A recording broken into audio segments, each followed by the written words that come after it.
Well, folks, welcome to one more edition of Politics and Rana McBerto. Will is your host. Thank you so kindly for being a part of the show.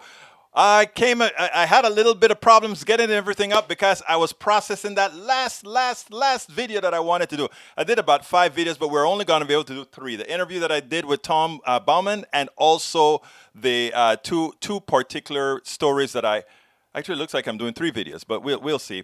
We'll see how many we get to. Anyhow, welcome aboard, folks. Great to see everybody here today. Let's go ahead and start saluting my peeps. Jin Van Astel, good afternoon, everybody. Welcome aboard, AVQ. Restream, I started it a little bit late, so if you put something in there, you may have to put it in again because, again, I was about 2 minutes late on getting the Restreamer up. Bridge MCP, hey, y'all. Paul Fleming, ATL checking in. You're on time, Paul. Welcome aboard. Let's see who else we got here. Bridge MCP, ¿cómo estás, mi mujer? Welcome aboard. Hello from Long Beach, May Wood, and thank you for that birthday wish, May. Thank you very much. Thank you so kindly for wishing me a happy birthday. Let's see, Julie Van Assel, welcome. Yvette Avery Herod, or Union Specialist, welcome aboard. Eric Hayes, hi all. We might need to figure out our chip problems. We got a serious chip problems, and a chip problem didn't start 4 months ago. A chip problem didn't start 6 months ago. A chip problem didn't start a year ago. A chip program didn't start 2 years ago. The chip problem is a problem with private sector wanting to keep all profits for a few. I love when these problems come up, how suddenly they want to blame, oh, the government created problems. The chip sector's problem is a direct responsibility of the chip sector, the private industry wanting to maximize the profits of whatever it is that they're doing. They don't want to invest in the factories in the United States because they have to pay a higher salary than the slave labor across the world. So they don't, and we get a transportation hinge that was created by the virus. We get a whole lot of backlogs, and suddenly we can't do things because we are not building anything in the United States. Whose fault is that again?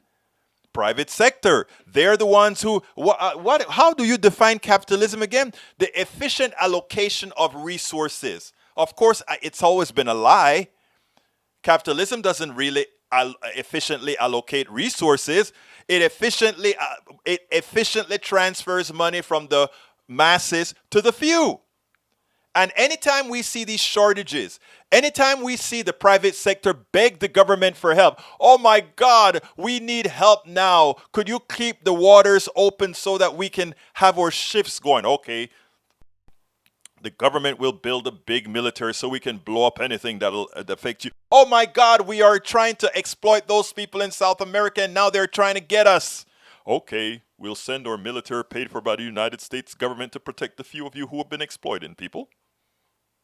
You see, the private sector, the fallacy that we have been taught from the inception of our education is that somehow the market takes care of everything. The market doesn't take care of a damn thing.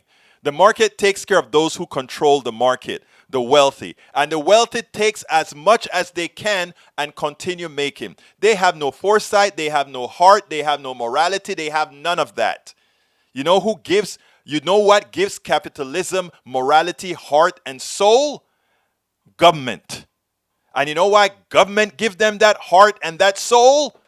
Because government is we the people.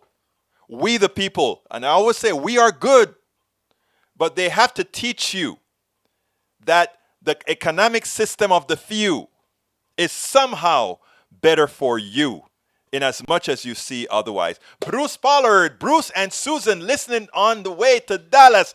My dear brother and sister Bruce, by the way, I am supposed to do this on air at KPFT, but since I have you in the car, Susanna, thank you so kindly for your support at KPFT 90.1 FM. Thank you so kindly. The Pollard family are wonderful supporters of KPFT Politics Done Right and all the good things that put good information out to people. My brother and my sister, Bruce and Susan. Julie Van Asdel says, just wanted to ask everyone to pray for the family of the 3rd child to be struck by a stray bullet in North Minneapolis. She passed yesterday. She was 6 years. 2 others are fighting for their lives. Oh, Julie, thanks for telling us that. Wow. That's hurt. That's hurtful. Yeah. Thank you, Julie. Folks, stop using those damn guns. Guns kill people. That thing when they say, "Oh, people kill people." No, if guns are there, people are use them. Paul Fleming, ATL, checking in. Welcome aboard. Brijem CP, welcome aboard. AVQ. Deborah John, Republicans, Democrats passes a bipartisan Asian hate crime bill. No study, but in a year time, they found ways to quickly introduce this bill and pass, not only morally, but financially. Where is the 500 plus year of hate crimes on slavery, mistreatment against blacks? Oh, you see.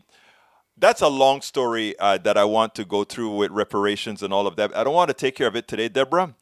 But we do need to be in alliance with our Asian brothers and sisters that are going through hell right now, just like many a times they have been on the side of all those others. I mean, look, it's a complicated world, and we have all these isms around, but let's rejoice on that bill being passed. There's a lot of work need to be done on reparations, slavery, etc. Act. Hayes says actually it could be something the administration could help, and they help all they can help the manufacturing. Yeah, but I thought the private sector was supposed to do that. If Republicans believe in a free market, why is a problem for us to pay for the manufacturing of chips when only a few will profit?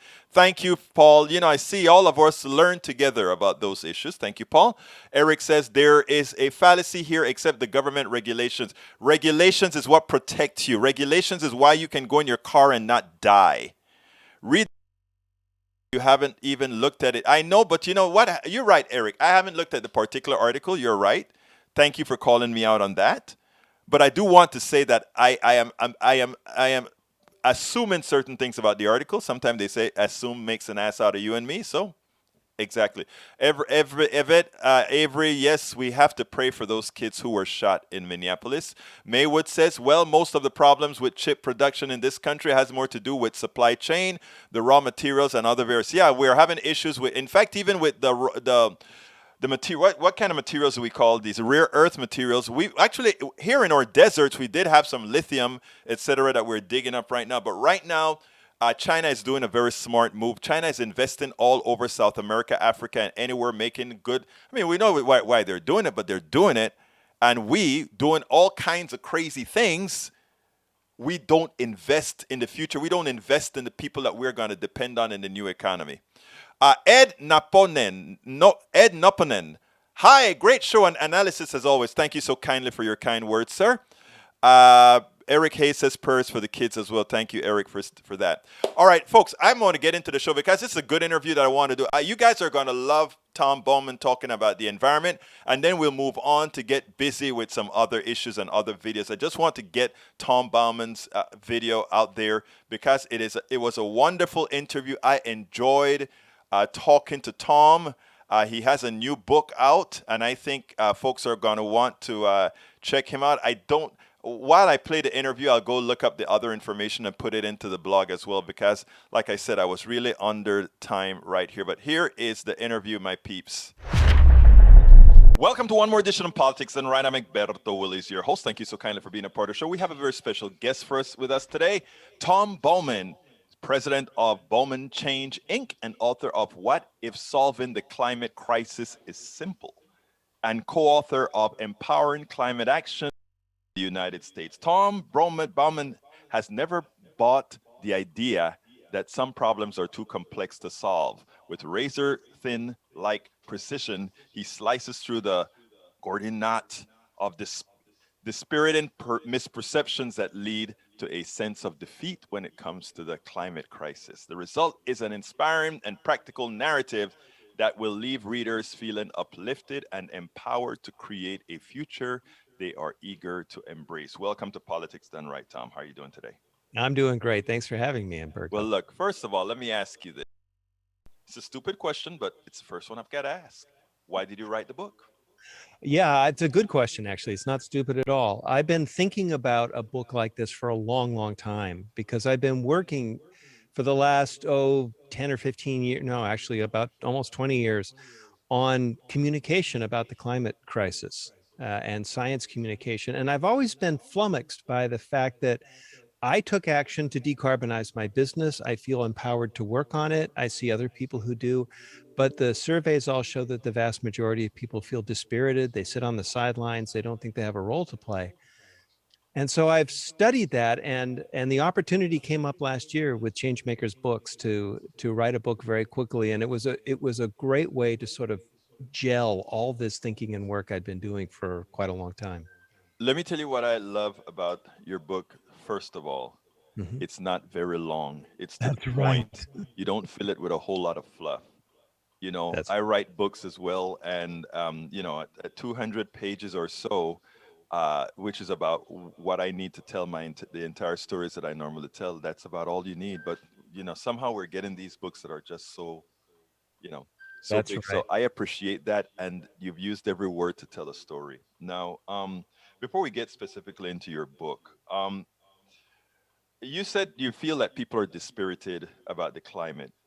Don't you think this has a lot to do with the different forces that are making them dispirited? In other words, forces that don't feel climate change, or that what is required to mitigate climate change is in their interests. So instead, what they do is they just pollute people's minds. Your They do. thoughts? They do. There's a very active campaign that's been going on for a very long time, led by ideological libertarians and the fossil fuel industry to keep people from taking action.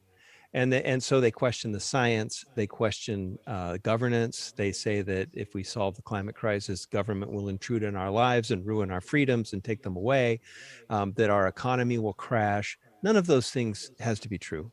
But it's an intentional campaign to protect their own financial interests. Sadly, you said none of those things have to be true. They could be true, but it's also going to be true that if we do absolutely nothing, that what we know as America today, its coastlines, its the peace and the weather and all of that will be no more. So I mean, we don't have a choice but to change either way that we go. Correct? That's absolutely right. And we're feeling the effects today. I live in California where the wildfires have been they've been unreal. I've never seen anything like this in all the time I've lived and grew up in California. The air is choking every year, and whole communities are being burned to the ground.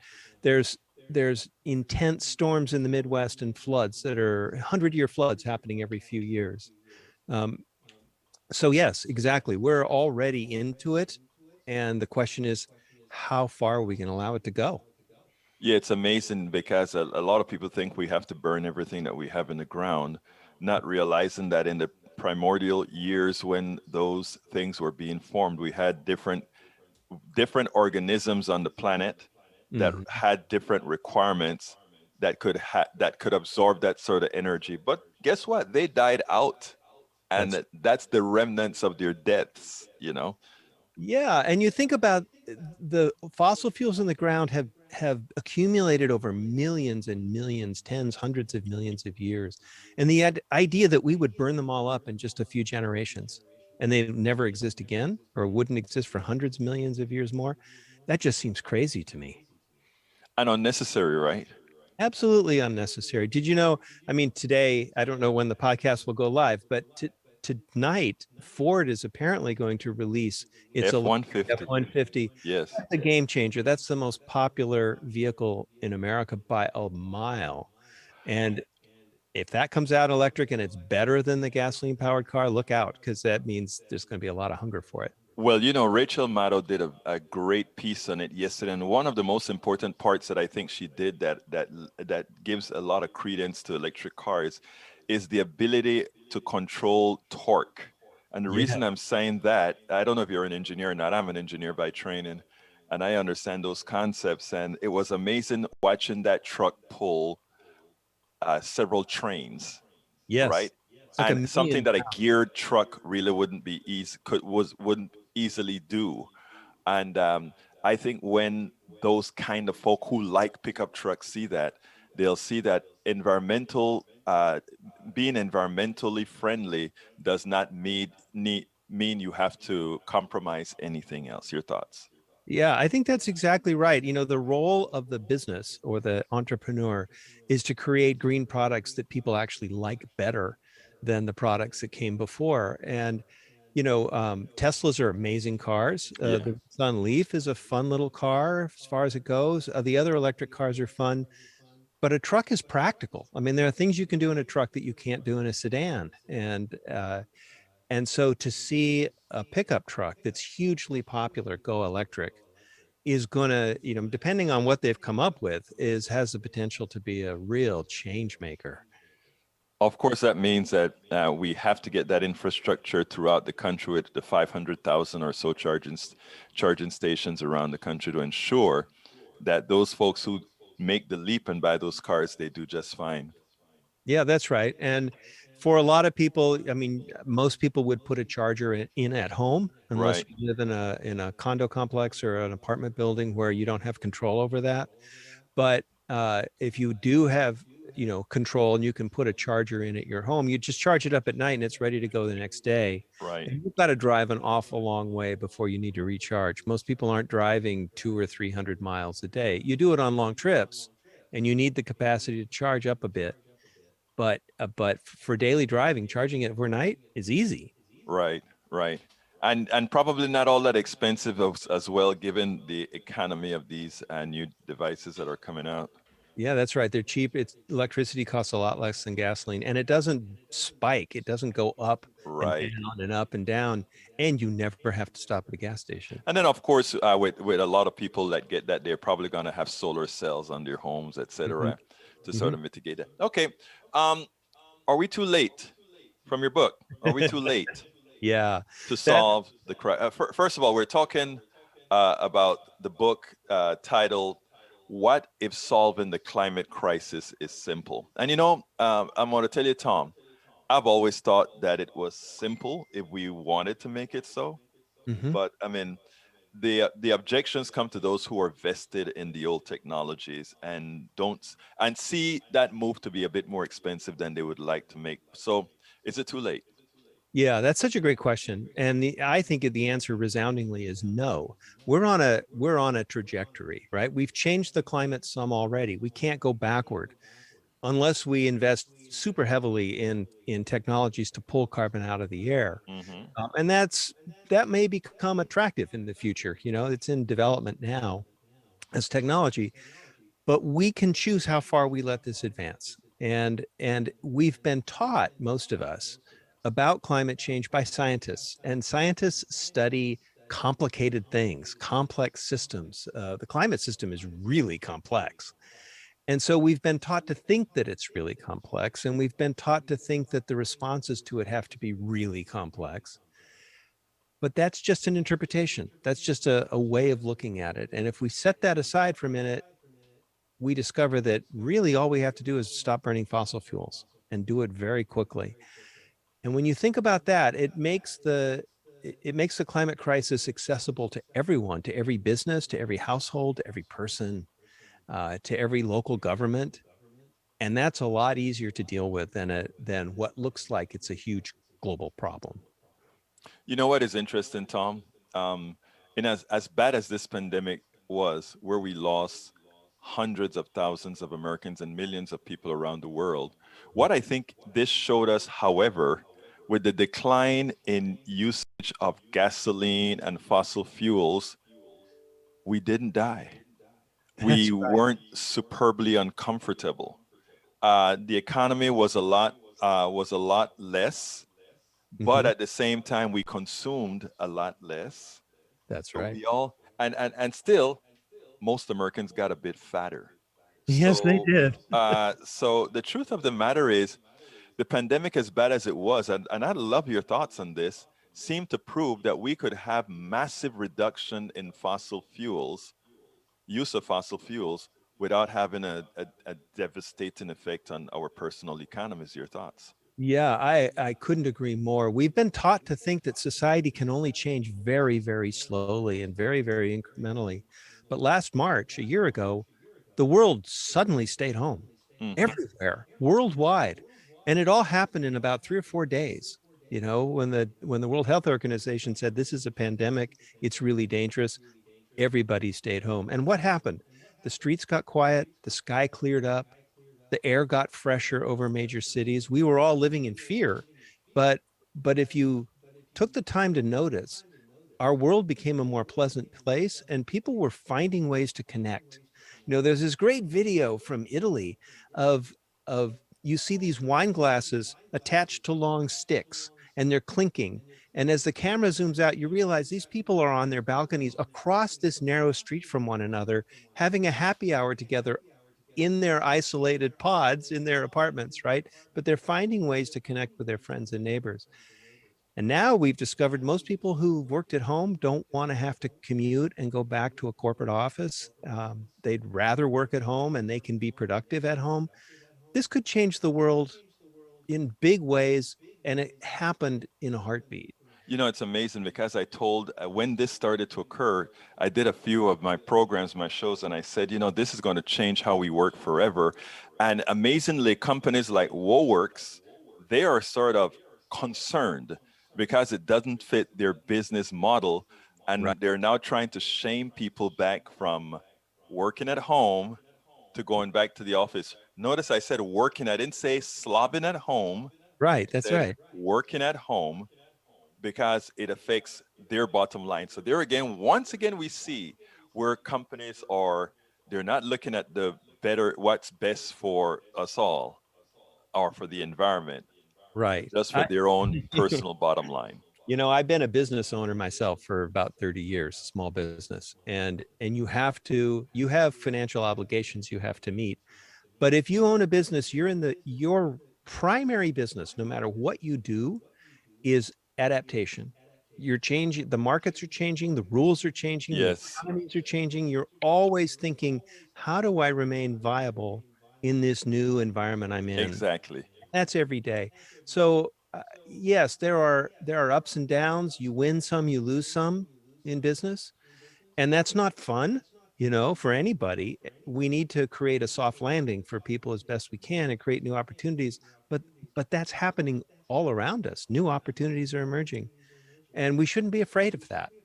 And one the benefits of that again is we get a profit, and that's the whole rationale. We take the risk and we get a profit. Those of us who do these business things. Now, what do you mean by hang the climate crisis upside down? Yeah. So I described earlier this Gordian knot of complex systems that is the climate. It's the atmosphere and the oceans and the polar ice caps and the biosphere and the way plants and animals interact with atmospheric chemistry and all of this complicated stuff. And then we've been taught that when you want to solve a piece of the climate puzzle, we've been talking about electric cars and transportation. You start pulling on that, and now you're pulling on technology and supply chains and international finance, and those things affect food supply and energy generation and geopolitics. And all of a sudden, you feel like you started with one thread, and you're pulling on this enormous knot that you can't figure out how to untie. That's what it feels like to most people. I I was an art student in college, and I was working on a painting one day that I just couldn't make work. I tried changing colors, I tried shifting the composition. It was just a disaster. It wasn't working. And my teacher came up behind me and he said, "I tell you what you do. Hang it upside down and go home.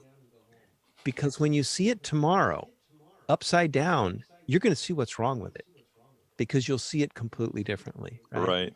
And as a design office owner, I literally did that many times. And that's how you figured out which designs were working and which ones to throw away. But it also applies to other kinds of issues.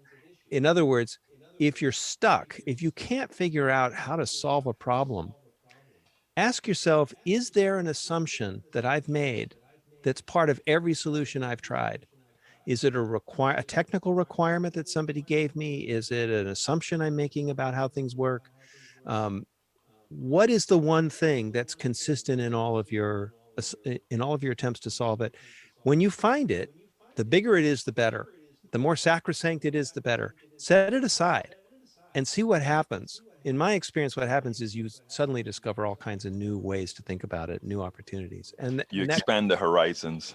exactly, so it disrupts this familiar pattern of thinking that keeps us stuck. And the assumption that we make that's most troublesome, I think, on climate is that it's too complex for you and me, right? Only technical elites somewhere somewhere in the world are going to come up with a master plan for the globe, and everybody's going to buy into it magically, and we're going to solve the climate crisis. And we all know it doesn't work that way. Right. But if we set that aside and we say, what's left? Well, all we have to do is stop burning fossil fuels, and we need to do it quickly because we don't want this to continue, and we don't want to fail. So there's a slogan in the book, right? Stop burning fossil fuels well before mid-century, and absolutely positively do not fail. When that becomes your mantra, you start looking at everything you do in your workplace and in your home life a little differently. And I know this from experience because I did this with my small business. You know, it's a 2,000-foot building and 12 people. We got measured by the climate registry, so I had independent measurement of our carbon footprint, and we reduced our emissions by 2/3 in 15 months, saved money, and nobody could tell that our lifestyle had changed, Right. right? But you made a difference. But it shows how much waste we take for granted in our normal way of thinking, and that when we disrupt it by hanging the picture upside down, we discover, oh, there are ways to solve this and make the world I'd really rather live in. We recently had a woman on here. I don't remember her name. She talked about waste, and it was amazing how much we waste and how easy it was to mitigate that waste. So, I mean, just doing little things that all of us could do, from Ziploc bags to other things, you know. And I'll tell you a little story that reveals how dumb we can all be, how stupid I was. Um, our business was to design exhibits for museums and trade shows, things like that. And we didn't build them. We had exhibit builders who were located about 60 miles from our office in Southern California. So people had to commute through Los Angeles traffic to get to work. And then you drive to the meeting when you had to have a meeting at the shop, and then you drive back 60 miles to the office, and then tired, frustrated, stressed. You still had your deadlines to meet. You'd stay late and you'd go home late. And we lived with this for years. We just thought it was the way business worked because Hmm. this is what everybody did. Well, two of my employees moved all the way to Palm Springs and had to commute all the way to Long Beach. That's over 100 miles through rush hour traffic every single day. At least they carpooled. But we lived with this for a couple of years. And when we decided to decarbonize, it made me look at that situation differently and say, holy cow, that's a lot of pollution, right? And so we tried an experiment. You two guys who live in Palm Springs, you can only come to work once a week, and you work at home the rest of the time. And if anybody needs to meet with a shop, schedule it so it's the first thing in your day or the last thing in your day. So you do it on the way to work or on the way home. And it took about a month for people to adjust to a new style. And then I saw the spirits in the office get lighter. People were happier. They weren't so Hmm. tired. They got to go home on time. They weren't so stressed, right? And this is what we had always wanted, but we'd never gone looking for the thing that was holding us up, right? We're all doing this with carbon every day and with waste every day. And all most of us have to do is turn the picture upside down so we start to see that stuff and say, holy cow, I can eliminate that waste. You know, Tom, we could go through all these things that I think enlighten quite a few people for hours. Unfortunately, we only have 30 minutes. So there's a couple of chapters I want to discuss with you. And this one kind of the name, I think you were trying to be a little bit, what's the word that I want to say? You wanted to put a little sting here. You said um, climate justice and a white male. Mm-hmm. Explain yourself. Yeah. Last year was the year that Americans everywhere just saw just how violent and unstable the lives of African Americans, people of color, are in the United States. We've always heard from climate scientists that low income communities and people of color suffer the most and have the fewest resources, right? And we know that there is structural racism in our society. But we saw it with the murders of George Floyd and Breonna Taylor and others. It came home to everybody. And one of the things I heard people saying is, you white people need to start having your own conversations about race. Um, and I'm a white male, right? I benefit from all the privileges of being white, well educated, and male. And so I wanted to write a chapter that starts to confront that question. And in it's I don't present the answers. I would say it's a little clunky, you know? I mean, how can we not be clunky when we stumble into this? Um, because in our own lives, as white males, whoever however we're situated, we learn to accept cultural racism as we progress through school and into our careers. And we understand the reward system that we have to play by in order to be successful, and that is a very biased system. And so we find ourselves in this situation, and we don't want to be here, and we don't know how to get out of it. And I've been really fortunate in the last year to work on this Action for Climate Empowerment project with a diverse group of people in relationship with indigenous leaders, people of color from Puerto Rico and the United States, members of the historically Black colleges and universities, and to begin to have the experience of relationship that allows a person who's uncomfortable about racism and is a white person start to be in genuine relationships with people that can make a difference. And that's, I think, what a lot of people need to do. Um, so I was trying to sort of uh, just be vulnerable and honest and say, hey, look, I'm no better than anybody else. I grew up in this world, and I've unconsciously adopted all of the problems. How do we get beyond this together? Well, when I saw the chapter at first, I kind of giggled, and then I said, "Let me read bits and pieces of this thing." And I mean, first of all, it's good that in the chapter you were able to express that there is in fact systemic racism, and the environmental impact also plays a big role in there. I mean, cities are places where people of color live in general because of the way it's structured. It's hotter and suffer more climate damage than places that are more wealthy, which more wealthy generally defines more white. And I was glad to see that you were able to stitch that into the book, because I think the overbearing statements of racism all of the times is better catered in a fashion that people can actually see with the lives. So I think you did a great job of that. But my question to you is, um, how long have you realized of? First of all, there's a thought. Grogan, the podcast Grogan. I don't know if you know who he is or not. Mm-hmm. He got in a bit of trouble because his statement was, because of the wokeness of society today, soon white men just have to shut up. And I just read that this morning, and I hadn't planned on asking you this, but since you had that chapter there, I said, what's your thought about that? Because I really like to know if that's how a lot of white men are feeling right now, that because Yeah. everybody is now saying we want a piece of that action, if that's how white men are feeling. Well, first of all, thank you for the kind words, for writing that chapter. I'll tell you that some of my white friends have said, "What? Why is that chapter in there?" Hmm. Right? And this is reveals our starting point. Right. And there's a degree to which people feel insecure with their own success or their own position. Right? We're always trying to ensure that our social position is sound. Hmm. And and for an awful lot of white people, I think, our common thought is that if we give more power to people of color, we're going to lose power ourselves, Hmm. and that feels scary.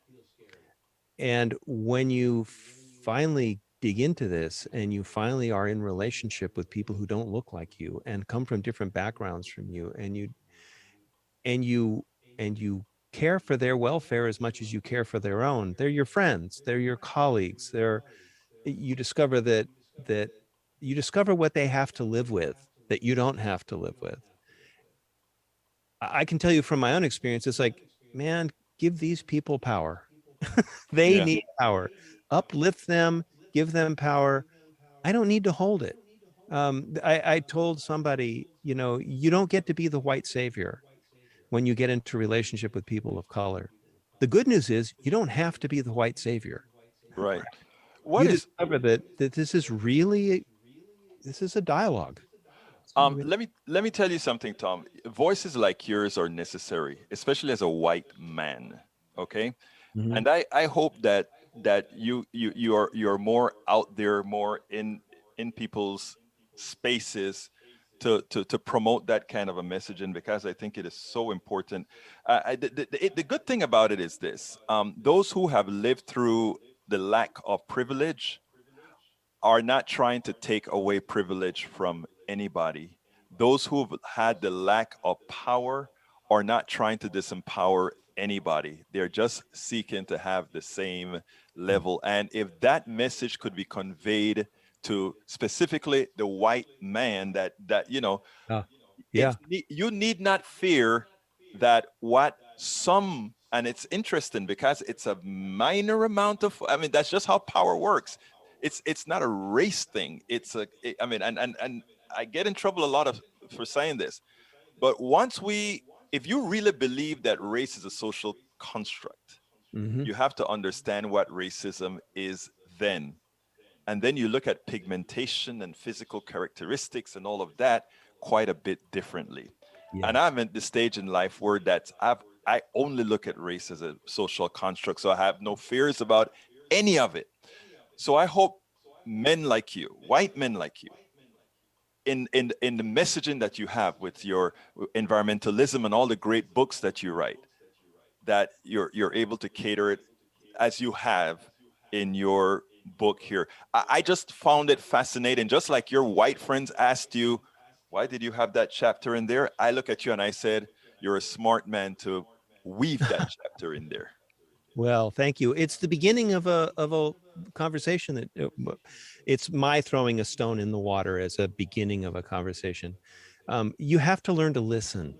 You have to stop. We have to stop assuming we have the answers, and we work hard to become experts in our lives, in our careers, and in various ways. And then we think we're experts, right? We Mhm. think we're the people who know, and that couldn't be further from the truth.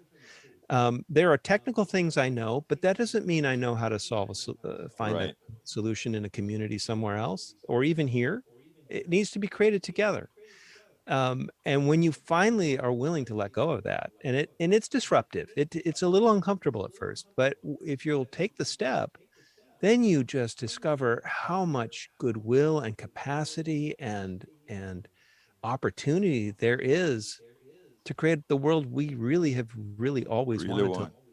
Let me Yeah. tell you, Tom, it's been actually a pleasure speaking to you. And one other thing, most people are good. I mean, everybody, I most would say people are good. Look, I would. we've been speaking to Tom Bowman, president of Bowman Change Inc., and author of What If Solving the Climate Crisis is Simple? I usually ask beforehand, is there something you'd like to say that I forgot to ask you? If people are really intrigued by this, I'm going to give you a website that people could. That's not my own. Mine's kind of obvious. TomBowman.com. There's a website called ACE framework.us that reports on dialogues just like this with a really diverse group of people who are seeking to make climate change in the United States in really productive ways. Tom Bowman, it's been my pleasure. Thank you so kindly for having been on Politics Done Right. Thank you. It's been my pleasure. All right, folks, I hope you like that. I really, really, really enjoyed talking to Tom. Tom made my day with his book and all that good stuff. Anyhow, thank you, Rudnan, for putting that piece on the screen. I think you wanted me to put something up on the screen, Rudnan. Let me see what it is before I put it up. And okay, the Keelan Kerr plants bring it down summer. Okay, I'll do that, and I'll put that on the screen for our audience to see. I love you. I love all you guys. You guys always give me work, good work. There you go. The Keelan curve, measuring atmospheric CO2 since 1956, seasonal variation. Take a look at it. Did you sketch that yourself, Rudden? Anyhow, folks, I'm not going to get to all of the videos because I'd rather get to the stuff that you've written down, and we'll just do the videos tomorrow. If you just must have the videos, I'll finish blogging all of the videos with your correspondent blogs tonight. So you can, if you want to get it beforehand, you can. Hey, you guys know you run this shit here. Oh, I can't say that. I can't say that. All right, let's see. Jessica Taylor, welcome aboard. Jessica says China is buying up Africa and creating unrealistic lines of credit to people, institutions. The future will tell who were good stewards of the seeds given. Yeah, China. I've been preaching this word for a long time, Jessica. China under while we are there blowing stuff up all over the world, China is there making friends in Angola, making friends in Chad, making friends in Brazil, making friends in Argentina, and all these other places. And we're just making enemies, right? When we're under Trump, that is.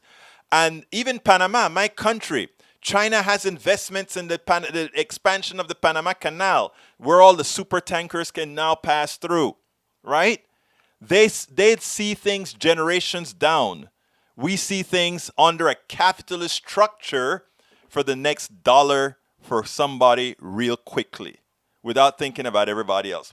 Paul Fleming says, I grew up a time in your life where your father taught you to use your hands to defend yourself. I taught my boys who are men, but as they got older, I taught them to use force as last defense. Yeah, and in these days, I tell them to get away from using force because everybody has a gun. Okay, let's see. Let's see what else we got here. Michael Rudden says, any ideological libertarians aiming to protect a freedom to pollute? Just a reminder, 1 in 5 deaths are caused by pollution. And I'll warrant that it's probably even more than that, Brother Rudden. We're going to get off fossil fuels long before we run out of fossil fuels. There is so much that this earth has been around with organic material for millions of years. So you're absolutely right. Paul Fleming said, have you seen the new electric F-150? It's easy. It easily outworks any trick in its class, and it can be used as a backup generator when you have problems, as Texans experience. Thank you for squeezing that in, Mr. Fleming, for telling us Texans that we have a lousy government who have allowed us to go without electricity and caused the deaths of scores of Texans. But you're absolutely right, sir. Julia Vanasta, oh, that's somebody else. Tom C., Representative Tim Rand, Democrat of Ohio, to solve America's urgent problem. We need 2 political parties in this country. They are both living in reality, and you ain't one of them. I love that. I actually blogged that one. I have that one queued up to play, but I'll play it tomorrow. I know you'll want to see it tomorrow again. It's everywhere. All right, let's see. Love that truck. It's about time, says Bridge MCP. Peggy Lopez says, hi, all. Being very close to 80, I probably will not invest in another car after my 2005 gets to 300,000 miles. Chevy has its wheels fall off. Hey, I think you may be my oldest listener, Peggy Lopez. So you won the Mature Person Award. There you go. All right, let's see who else we got here. May Wood, easy assuming you have a garage to charge in it. Most people, at least around here, have to park on the streets, often blocks from home. That's why Biden's electric infrastructure, building 500,000 outlets to charge cars, is so important. You hit the nail on the head, May. Usually if somebody, and you know what, May, I'm gonna use your statement as a segue, because it's something that we have to learn more of. Empathy. And this is not only empathy on social issues or love issues or that sort of stuff. This is empathy of infrastructure, right? I live in a home. A lot of people live in homes, but many people also live in apartments. And if you live in New York, you may live in an apartment many stories high, and you may park somewhere, So we have to start looking at, when we're solving problems for the entire country, that we all have different ways in which we live, different ways where we sleep, different ways. And we have to make sure that everyone is included in their aspect, in whatever aspect of life or how they live. Deborah John said, Egberto, let's be honest. If I have anything against Asian people, I have nothing against Asian people, but for decades, black people being terrorists, attacked, murdered by Asian people, black people proportionally affected by this deadly virus 10 times more than other races, businesses, financially, morally. Deborah John, we're going to have a conversation offline sometime. There's a lot that's going on, but there's a whole lot of theories that are out there that I think we need to extricate from ourselves, as, that we have to extricate. We'll talk about that offline. But I know some of the theories that you're going from, okay? And I know some of the things that you've lived through with certain instances of people who owned abarroterias in your neighborhood, etc. We'll talk about that another time. Michael Rudner, we need to stop burning fossil fuels, shift in 100% renewables by 2030, and we need to plant hundreds of billions of trees to pull carbon that's already in the atmosphere. That is very true. And they're also working on stuff that can take the carbon out of the air and put it somewhere else. But I prefer the natural way of growing a ton of plants, because what you do is you put that carbon into cellulose as opposed to trying to stick it on the ground where it eventually leaks or something like that. So I'm with you, Rudnan. I wonder if any one of you are old enough to remember run up to World War II, where one nation shifted its industrial base towards a purpose while the people understood the need for some sacrifice. If we are to survive another couple generations, that is what's... You know, Michael, I think we really need to have enough people look at it as war. Why is it's always easy for us to gear up for war? We change industry big time for war. The climate change issue is a lot worse will have a lot worse effect on us than war.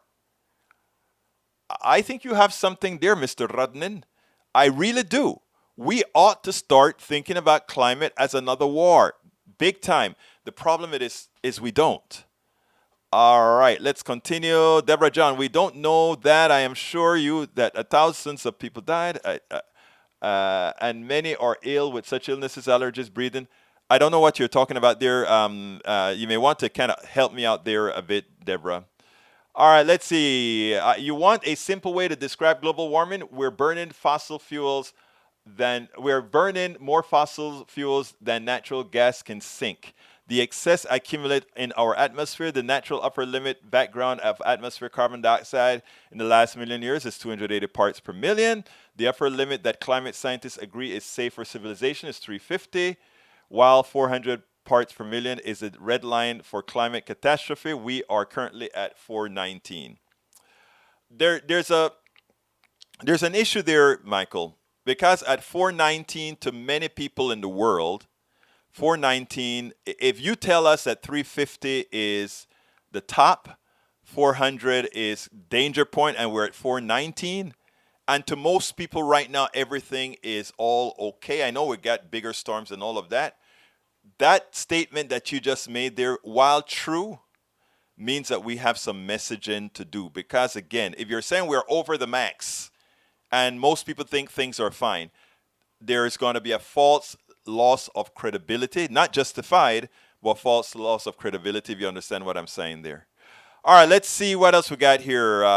We got, para ver. Love this guest, Egberto. Courtney, thank you very much. I love this guest too. We had a good time, and we even had a good chat before the interview and after the interview. So I really enjoyed Tom Bowman very much. Let's see what else we got here. Great interview, Michael Rudnin says. We will meet the demand. Tom C says, bonus feature. The 2022 Ford F-120 Lightning is an electric pickup with an onboard generator that produces 7.2 kW of power that can power your house for days if the power goes up. But 7.2 kW isn't much. You can put a small conditioner on that, run your lights and TV, and a few other things, but 7.2 is not like to run those big units in a home. You need at least a 17.5, is what I understand. Bridge MCP says, "Yeah, good interview. Like to hang the pick upside down thing." Yeah, I love that what he said there as well. Bridge MCP, you're always here discussing topics, sharing. Oh, I forgot PDR Posse. I forgot to ask you guys. Thank you for reminding me. Look, folks, please, if you are on YouTube right now, please click that join button. Become a part of our YouTube posse. We need you more than you could ever imagine. You wouldn't know that given that I forgot to ask you guys to support the program. But if it weren't for great people like Bridge MCP, the leader of the PDR posse, I would have forgot. So please, folks, if you're on YouTube, please click that join button and become a member. If you become a member right now, just like I did with two folks yesterday, I stick it on the screen right away. If you don't see that on your, if you don't see that that thing on your list, in other words, if you don't see the join button, you can go ahead and go to politicsdoneright.com/YouTube, politicsdoneright.com/YouTube, and support us as well. That will take you to the YouTube channel so that you can also support us on YouTube. Alternatively, we also are members of Patreon. Patreon is that thing where independent artists get support from those people who follow them. Please go to politicsdoneright.com/patron, politicsdoneright.com/patron, spell Patreon, politicsdoneright.com/patron. And by the way, we have a cup.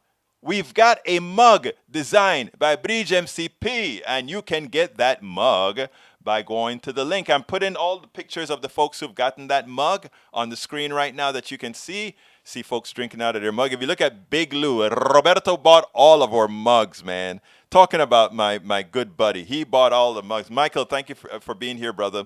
And you can also support us, of course, via PayPal. You can support us via PayPal, politicsdoneright.com/PayPal. But here's the deal. I decided to put all my books in one place. You can, of course, still get them at my store, politicsdoneright.com/store, where you can get the t-shirts and all that good stuff. But you can also get all the books in one place at Amazon at politicsdoneright.com/books, politicsdoneright.com/books. Brother Norman Reynolds is here. Brother Norman Reynolds is here. He says, to my conservative neighbors, how do you square the attitude for pray for the cops? Wristbands popular on the right with the violence that the cops have waged against POCs. Reference Ronald Green. I have a piece to show you guys. It was supposed to show you guys today as well. But again, I wanted to answer your questions first, so we'll show it tomorrow. But what I saw last night when I first saw the video, Norman, made me cry. All the guy said, it's not a reflex. You are in rural Louisiana and you have the trooper with the lights on and you're going to stop at a dark road? Hell no. So he ran. And he was hoping to stop maybe where there's light. Even if they're going to beat him up, at least they're going to beat him up where there's light. They not only beat the crap out of the guy, they didn't only shock the crap out of the guy, they just treated him like an animal. They had the handcuffs on. You'll see it. I'll show you guys tomorrow.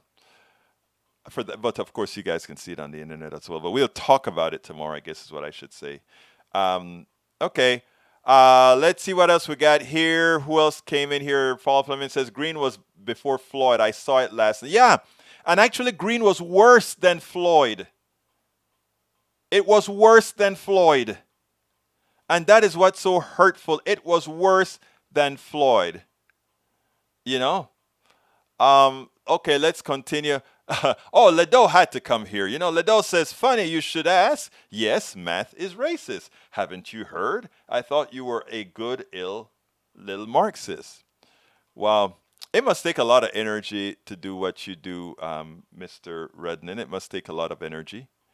All right, Paul Fleming says, he was replying to Daniel Ledo. So Daniel Ledo, I must have missed some of what he had to say. But I'm going down the list. The man will always force change because of the money it will generate. Yes. This is a natural world war. Yes. Carbon, from the duck that quacks says carbon capture is worthless right now. Greta investigated it this Monday past. They are fantasy land with carbon capture. Okay. Let's see what else. Michael Renner says, Egberto, we declare war on any problem we need to solve. We're currently already fighting a war on climate, but we're on the wrong side of it. Yes. Daniel Ledosa, if there's one thing the past year has taught me, is that science is now subjective. Huh. Yeah, I know that. No, Republicans think science is subjective. Progressives know it's not. But hey, what can I say? The duck that quacks says the plants she checked captures 1% of their 40 tons per year, and they have nothing to do with it right now. So they dump it right back into the stacks. Sad. All right, 400 tons. Yeah, okay, going back down. All right, I think we are currently at the end of the program. I want to thank all of you for being here with me. I could not do this without you. Bye, Bridge. Maywood says, later, Bridge MCP. Nanette Bird says, thank you. Look, guys, I appreciate you. This is the end of the show. My name is Egberto Willis. This is Politics Done Right, and you know how I end this baby. I am what? Out! We spend a lot of time deconstructing the news, trying to parse it into a form that everybody can understand. We try to find those little nitpicks where it flies above the fray, etc. If you really like these videos that we do, I want to ask a big favor. Please go ahead. Number one, subscribe to our channel, and number two, please join if you can. Thank you so kindly for watching. Keep watching. Please remember to share. We must populate the entire internet with our progressive message, a message that we know is what most Americans say that they want. So help us, please join.